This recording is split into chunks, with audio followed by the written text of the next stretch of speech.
So we're here at our hi-fi listening suite at the Bake-Up showroom at av.com. We have the R7 Metas set up with Yamaha electronics running through a Bluesound Node streamer that goes into a Chord DAC. First impressions on listening to these speakers is everything that David has said in the interview today. I can absolutely hear all of it. You know, the transparency in the top end and the detail in the tweeter is probably some of the best that I've ever heard.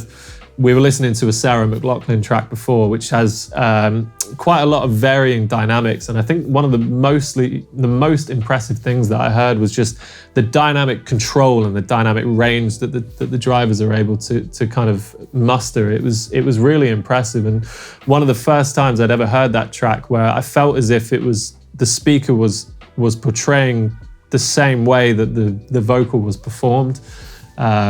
So yeah, just really, really airy and open in the top end with a lot of detail. Yeah, I think immediately the first thing that came to mind when we were listening to them is the transparency in the vocal range, the clarity, and when you were sitting right here in the middle, how clear that the stereo image was in front of you. But also, even in this room, the bass extension and bass definition were surprising, weren't they? One thing I would like you to try today or later is to really put a lot of power through them and see how they distort very little. Yeah, I mean, well, should we give it a go now? Sure, yeah. Yeah.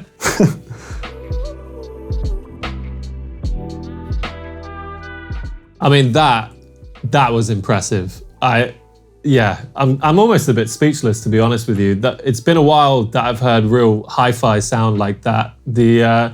We just had a Frank Ocean track on and you know, a reasonably loud volume, but again, just the more mid-range for me there in the clarity than necessarily just the top end. But yeah, there was literally no distortion. I mean, nothing perceivable anyways. It was, yeah, incredibly impressive. Surprising, isn't it?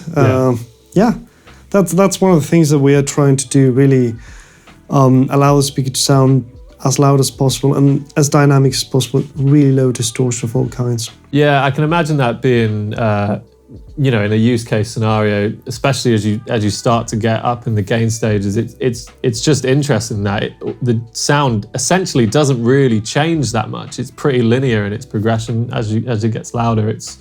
Yeah, I honestly have not heard anything like that for a long time. Well, I'm glad to hear that.